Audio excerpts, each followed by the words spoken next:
다 같이 사도신경으로 우리의 신앙을 고백하며 새벽 예배를 하나님께 드리겠습니다. 전능하사 천지를 만드신 하나님 아버지를 내가 믿사오며 그 외아들 우리 주 예수 그리스도를 믿사오니 이는 성령으로 잉태하사 동정녀 마리아에게 나시고 본디오 빌라도에게 고난을 받으사 십자가에 못 박혀 죽으시고 장사한 지 사흘 만에 죽은 자 가운데서 다시 살아나시며 하늘에 오르사 전능하신 하나님 우편에 앉아 계시다가 저리로서 산자와 죽은 자를 심판하러 오시리라.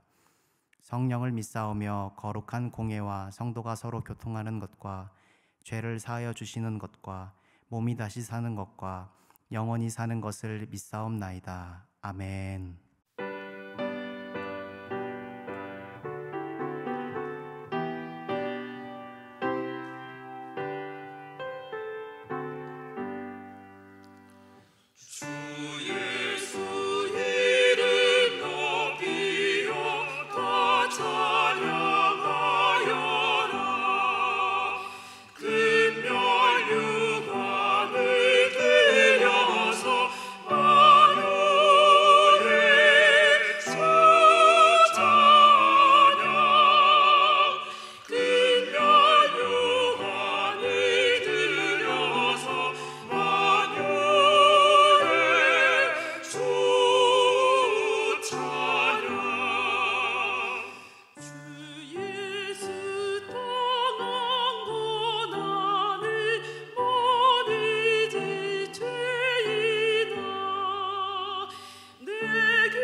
오늘 우리에게 주시는 하나님의 말씀은 열왕기상 22장 1절에서 14절의 말씀입니다.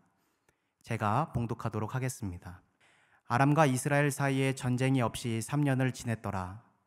셋째 해 유다의 여호사밧 왕이 이스라엘의 왕에게 내려가매 이스라엘의 왕이 그의 신하들에게 이르되 길르앗 라못은 본래 우리의 것인 줄을 너희가 알지 못하느냐? 우리가 어찌 아람의 왕의 손에서 도로 찾지 아니하고 잠잠히 있으리요 하고 여호사밧에게 이르되 당신은 나와 함께 길르앗 라못으로 가서 싸우시겠느냐? 여호사밧이 이스라엘 왕에게 이르되 나는 당신과 같고 내 백성은 당신의 백성과 같고 내 말들도 당신의 말들과 같으니이다. 여호사밧이 또 이스라엘의 왕에게 이르되 청하건대 먼저 여호와의 말씀이 어떠하신지 물어보소서. 이스라엘의 왕이 이에 선지자 400명쯤을 모으고 그들에게 이르되 내가 길르앗 라못에 가서 싸우랴 말랴. 그들이 이르되 올라가소서. 주께서 그 성읍을 왕의 손에 넘기시리이다. 여호사밧이 이르되 이 외에 우리가 물을 만한 여호와의 선지자가 여기 있지 아니하니이까. 이스라엘의 왕이 여호사밧 왕에게 이르되 아직도 이물라의 아들 미가야 한 사람이 있으니 그로 말미암아 여호와께 물을 수 있으나 그는 내게 대하여 길한 일은 예언하지 아니하고 흉한 일만 예언하기로 내가 그를 미워하나이다. 여호사밧이 이르되 왕은 그런 말씀을 마소서. 이스라엘의 왕이 한 내시를 불러 이르되 이물라의 아들 미가야를 속히 오게 하라 하니라. 이스라엘의 왕과 유다의 여호사밧 왕이 왕복을 입고 사마리아 성문 어기 광장에서 각기 왕자에 앉아 있고 모든 선지자가 그들의 앞에서 예언을 하고 있는데 그나아나의 아들 시드기야는 자기를 위하여 철로 뿔들을 만들어 가지고 말하되 여호와의 말씀이 왕이 이것들로 아람 사람을 찔러 진멸하리라 하셨다 하고 모든 선지자도 그와 같이 예언하여 이르기를 길르앗 라못으로 올라가 승리를 얻으소서. 여호와께서 그 성읍을 왕의 손에 넘기시리이다 하더라. 미가야를 부르러 간 사신이 일러 이르되 선지자들의 말이 하나같이 왕에게 길하게 하니 청하건대 당신의 말도 그들 중 한 사람의 말처럼 길하게 하소서. 미가야가 이르되 여호와께서 살아계심을 두고 맹세하노니 여호와께서 내게 말씀하시는 것 곧 그것을 내가 말하리라 하고. 아멘.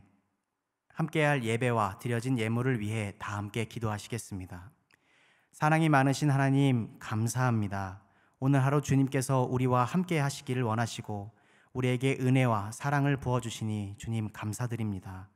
거룩하신 주님, 이제 주님께서 우리의 주 되심을 고백합니다.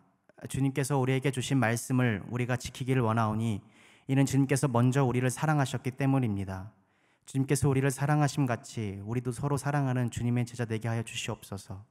오늘 하루 주님의 사랑에 의지하여 용납하고 용서하며 서로 사랑함이 가득한 자로 만들어 주시옵소서. 주님 감사드리오며 예수 그리스도의 이름으로 기도드립니다. 아멘. 할렐루야. 오늘 이 새벽 가운데 나오신 우리 성도님들을 모두 주님의 이름으로 환영합니다. 오늘 우리는 열왕기 본문을 나누고 있습니다. 오늘 본문에 등장하는 인물들이 있는데 대표적으로는 이스라엘의 왕 아합과 유다의 왕 여호사밧이 있습니다. 그리고 그들에게 말씀을 전하는 선지자 미가야가 등장하게 됩니다. 이 두 왕은 이스라엘을 위하여 한 가지 일을 계획하고 있습니다. 그 일은 아람이라는 나라에게 빼앗긴 한 땅을 되찾아오는 것입니다.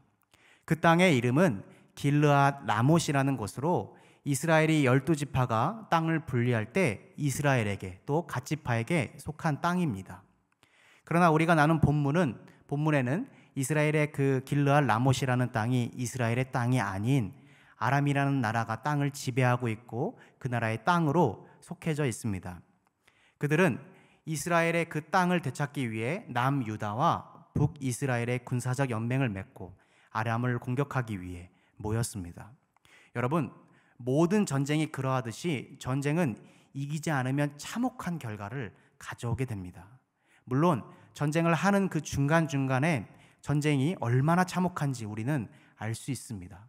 그러나 그 잔인함과 참혹함이 끝난 후에 승전국의 어떠한 요구에도 패전국은 모두 다 그 요구를 들어줄 수밖에 없음을 우리는 알 수 있습니다. 그렇기 때문에 전쟁을 한번 시작하면 반드시 이겨야 그 모든 참혹함, 그 잔인함으로부터 피할 수 있습니다. 예수님께서도 누가복음의 말씀을 통해서 전쟁을 하는 임금을 비유로 말씀하셨습니다. 누가복음 14장 31절로 32절입니다. 제가 읽도록 하겠습니다. 또 어떤 임금이 다른 임금과 싸우러 갈 때 먼저 앉아 1만 명으로서 저 2만 명을 거느리고 오는 자를 대적할 수 있을까 헤아리지 아니하겠느냐. 만일 못할 터이면 그가 아직 멀리 있을 때 사신을 보내어 화친을 청할지니라. 아멘. 이처럼 이스라엘의 왕 아합은 남유다의 왕 여호사밧을 불러 이르기를 같이 함께 전쟁에 나가서 싸우기를 요청하게 됩니다. 전쟁을 하기에 앞서서 남유다의 왕 여호사밧은 한 가지 이스라엘의 왕에게 제안하기를 여호와의 말씀이 어떠하신지를 물어보자고 제안하게 됩니다. 그의 제안은 현명한 제안이었습니다. 그는 남유다의 왕으로서 만군의 여호와의 뜻이 어떠한지 궁금해했기 때문입니다. 이스라엘의 12지파는 모두 한 형제요 같은 조상을 두고 있습니다. 그들의 조상은 아브라함과 이삭과 야곱입니다. 창세기를 통해 보았듯이 하나님께서 이 세 사람과 함께 계셨으며 그들에게 언약을 주시고 그들의 하나님이 되셨습니다. 이것이 바로 이스라엘의 정체성입니다. 이스라엘은 하나님의 백성이며 하나님은 그들의 왕이십니다. 하나님의 백성은 자신이 어떠한 일을 할 때에 하나님께서 어떻게 하시기를 원하시는지, 또 무슨 말씀을 내게 어떻게 하시기를 원하시는지 물어보아야 합니다. 여기서 가장 중요하게 여겨야 하는 초점은 하나님이 어떻게 이 일을 원하시는지 묻는 것입니다. 하나님께 묻는 것은 단지 내가 좋은 길로만 가겠다는 뜻은 아닙니다. 우리가 성경을 자세히 읽어보면 많은 선지자들과 또 하나님과 함께 살아온 우리의 인생을 돌이켜보면 하나님 안에서 우리에게 늘 좋은 길로만 있는 것이 아님을 발견하게 됩니다. 마치 이스라엘이 광야에서 가나안 땅으로 가는 길과 같이 힘들고 고통스러운 길들이 우리에게 있습니다. 이 사실을 부정할 수 없습니다. 누구도 고난이라는 단어를 스스로 겪고 싶어하는 사람은 많지 않을 것입니다. 고난을 받아들이기를 원하는 사람이 있다면 그 중에 한 사람은 아직 혹독한 고난을 만난 적이 없는 사람이거나 다른 한 사람은 그 길고 긴 고난 속에서 하나님께서 주시는 은혜를 발견한 사람들만이 고난이 나의 참된 유익임을 고백하게 됩니다. 우리가 하나님께 물을 때에 내가 생각하는 좋은 길로 하나님께서 나를 인도하시는 게 아니라 어렵고 힘든 길로 나를 인도하시게 된다면 우리는 왜 그것을 용납해야 합니까? 이해하기 힘든 이유를 생각해 봐야 하며 우리는 이 질문에 대답할 수 있어야 합니다. 나의 안위를 위해 기도가 큰 능력을 발휘하지 않는다면 우리는 왜 기도해야 합니까? 하나님은 단지 우리의 길만을 인도하시는 길잡이가 아니시기 때문입니다. 성경이 말씀하시는 가장 좋은 길이란 어려움을 피하는 것도 쉬운 길을 선택하는 것도 아니라 하나님 아버지께로 나아가는 길, 바로 생명의 길 가운데 있기 때문입니다. 그래서 이해할 수 없고 피하고 싶기만 한 이 일들이 우리에게 있을지라도 전부 겪어야 하며 하나님께서 우리에게 용납하시는 바로 그 이유입니다. 하나님이 원하시는 그 길로 나아가는 그 속에서 주어진 특권이 있다면 바로 기도입니다. 그 속에서 우리는 하나님의 뜻이 무엇인지 물을 수 있으며 나 또한 하나님께 간구할 수 있습니다. 기도란 하나님께 여쭈어 볼 수도 들을 수도 있는 백성된 자들로 갖는 귀한 특권입니다. 이스라엘의 두 왕은 하나님께서 어떻게 말씀하시는지 알아보기로 합의하게 됩니다. 이제 북이스라엘의 선지자들을 불러 그들에게 묻기 시작합니다. 우리가 가서 싸우랴 마랴. 여기 모인 선지자들은 가서 싸워서 이길 것이며 주께서 그 성읍을 왕의 손에게 넘긴다고 예언하게 됩니다. 전쟁을 나가기 전에 이러한 이야기를 듣는다면 마음이 든든하고 편안해질 것 같습니다. 그러나 유다의 왕 여호사밧은 이들 말고 다른 선지자들을 데려오기 원합니다. 지금 좋은 예언을 한 선지자들 이외에 다른 선지자들을 찾고 있습니다. 바로 한 선지자가 나오게 되는데 그의 이름은 미가야입니다. 하나님의 말씀을 전하는 참된 선지자였습니다. 아합은 참으로 간사한 사람입니다. 그는 선지자 미가야를 통해 하나님의 말씀을 듣기를 싫어합니다. 또 거부하고 있습니다. 이유는 간단합니다. 그가 흉한 일만을 예언하기 때문에 그를 미워하기 때문입니다. 아합은 하나님의 말씀을 듣고 싶은 게 아니라 그저 자신의 마음의 위로를 얻고 싶은 것이기 때문입니다. 우리는 여기서 사람이 얼마나 하나님의 뜻을 구하는 기도를 간사하게 받아들일 수 있는지 볼 수 있습니다. 기도의 용도가 단지 자신의 마음의 평안만을 위해서 존재해서는 안 됩니다. 기도란 하나님을 섬기는 자로서 하나님께 나의 뜻을 묻기도 하지만 반대로 어떠한 말씀을 내게 주시기를 원하시는지 듣는 것 또한 중요합니다. 묻기도 하고 듣기도 하고 이것이 바로 하나님과 하는 기도요, 하나님과 하는 대화입니다. 하나님과 나의 소통을 놓지 않는 행위가 바로 기도입니다. 아합은 어떤 사람입니까? 그는 이스라엘의 왕이지만 이방 여인인 이세벨을 아내로 맞아들였으며 우상 바알의 신전과 제단을 쌓고 만들지 말라던 여리고를 건축하였습니다. 그에게 하나님의 말씀은 또 율법은 중요하지 않았고 그러므로 하나님의 진노를 샀던 왕입니다. 그뿐만이 아닙니다.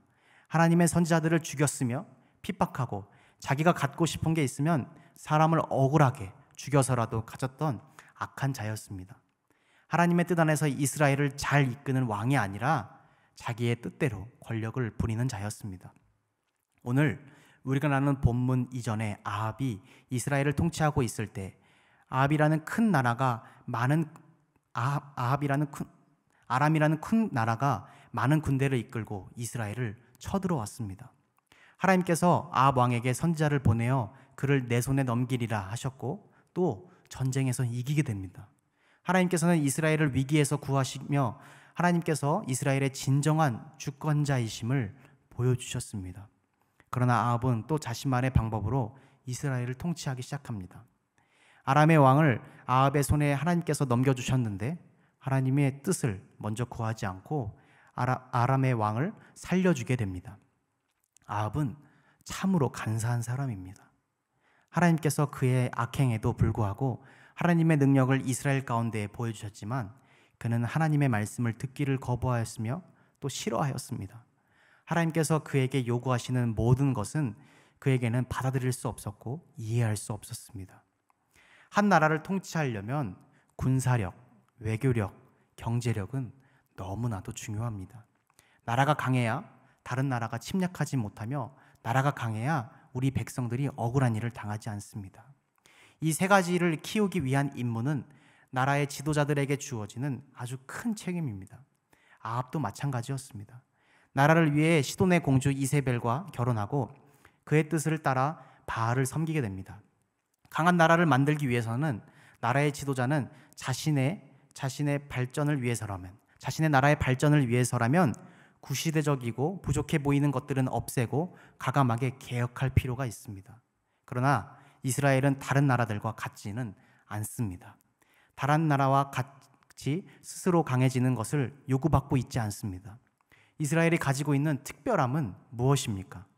이스라엘 백성이 가장 필요한 것은 강한 군사력이나 다른 나라들과 함께 갖는 외교력이나 혹은 뛰어난 경제력이 아닙니다. 그것들이 이스라엘 가운데 가장 중요하게 생각하며 잃어버린다면 안 되는 것은 바로 그들이 하나님의 백성이라는 사실입니다.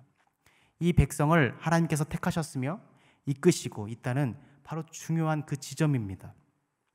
이 하나님의 백성이라는 것이 얼마나 큰 것인지 확인해주는 성경 말씀 중에 우리가 큰 위로와 자격을 확인하는 구절이 있습니다. 요한복음 1장 12절입니다. 제가 읽겠습니다. 영접하는 자 곧 그 이름을 믿는 자들에게는 하나님의 자녀가 되는 권세를 주셨으니. 아멘. 예수의 이름을 영접하고 믿는 자들에게는 하나님의 자녀가 되는 권세를 주셨다고 말씀하고 계십니다. 권세란 능력이며 힘입니다. 하나님의 백성들은 단지 그를 섬기는 위치에만 있는 것이 아니라 하나님이 그분이 아바 아버지로 부를 수 있는 하늘의 권세가 그들에게 있습니다.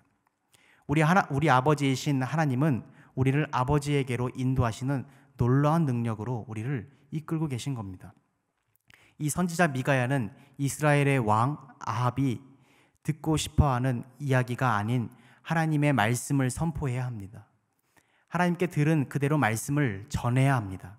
상대는 그동안 이스라엘의 선지자들을 무참히 죽였던 아합 왕일지라도 말입니다. 아합과 여호사밧은 사마리아 성문 어기 광장에 앉아 있습니다. 아마 그곳은 많은 사람들이 보고 있기에 아주 좋은 곳이었을 겁니다. 많은 선지자들이 아합 왕의 승리를 예언하는 것을 보며 온 백성은 아합이 일으키는 이 전쟁이 하나님의 뜻임을 생각하고 있을 겁니다. 아합이 보낸 사신은 아합의 무서움을 잘 알고 있었습니다. 그래서 미가야를 부르러 갔을 때 그는 이렇게 대답합니다. 그들 중에 한 사람의 말처럼 길하게 전하소서. 하나님의 말씀을 이스라엘 가운데 전해야 하는 선지자에게 듣기 좋게 예언을 하라고 이야기하고 있습니다. 자신이 벌이는 이 전쟁의 정당성과 마음의 위안을 위하여 하나님의 말씀을 이용하고 있는 것입니다. 하나님의 선지자 미가야는 이렇게 이야기하게 됩니다. 우리 함께 읽겠습니다. 열왕기상 22장 14절입니다. 미가야가 이르되 여호와께서 살아계심을 두고 맹세하노니 여호와께서 내게 말씀하시는 것 곧 그것을 내가 말하리라 하고. 하나님의 말씀은 나의 뜻대로 바꿀 수 없습니다. 하나님은 우리의 마음의 위안을 삼는 도구가 아니라 그는 우리의 왕이시며 우리의 하나님이시기 때문입니다. 그가 우리를 따라오는 것이 아니라 우리가 그를 따라가야 하는 것입니다. 그는 우리를 절대로 버리시지 아니하시며 그 끝에는 오직 하나님께서 주시는 놀라운 생명이 있습니다. 그래서 우리는 그 무엇과도 바꿀 수 없습니다. 사랑하는 성도 여러분, 누구든지 예수 그리스도를 믿는 자는 하나님의 자녀로 하나님께서 만드셨습니다. 그 관계 속에서 하나님과 동행하는 삶을 누리며 살아가게 됩니다. 또 나의 삶을 하나님께서 주관하시게 됩니다. 우리가 때때로는 받아들이기 어려운 일들이 내게 있습니다. 그리고 위안 삼을 만한 일로 하나님을 이용하기도 합니다. 그러나 여러분, 안심하실 것은 그분이 우리에게 주신 또 보내주신 십자가에서 죽이신 하나님의 아들을 주신 그 사랑의 크기를 우리가 안다면 우리는 그 십자가를 가지고 그 삶 가운데서 하나님의 은혜와 사랑을 누리면서 살 수 있습니다. 우리가 아무리 어려운 일을 겪을지라도 주님은 우리를 이끄시며 우리의 길보다도 먼저 앞서 가셔서 우리를 십자가 가운데서 그 소망을, 부활의 소망을 우리에게 주시는 것입니다. 이 모든 소망과 주님의 놀라운 은혜가 이 성도님들 가운데 있기를 주님의 이름으로 소망합니다. 이 시간 다 함께 주기도문 하심으로 예배를 마치겠습니다. 하늘에 계신 우리 아버지여, 이름이 거룩히 여김을 받으시오며 나라가 임하시오며 뜻이 하늘에서 이루어진 것 같이 땅에서도 이루어지이다. 오늘 우리에게 일용할 양식을 주시옵고 우리가 우리에게 죄 지은 자를 사하여 준 것 같이 우리의 죄를 사하여 주시옵고 우리를 시험에 들게 하지 마시옵고 다만 악에서 구하시옵소서. 나라와 권세와 영광이 아버지께 영원히 있사옵나이다. 아멘.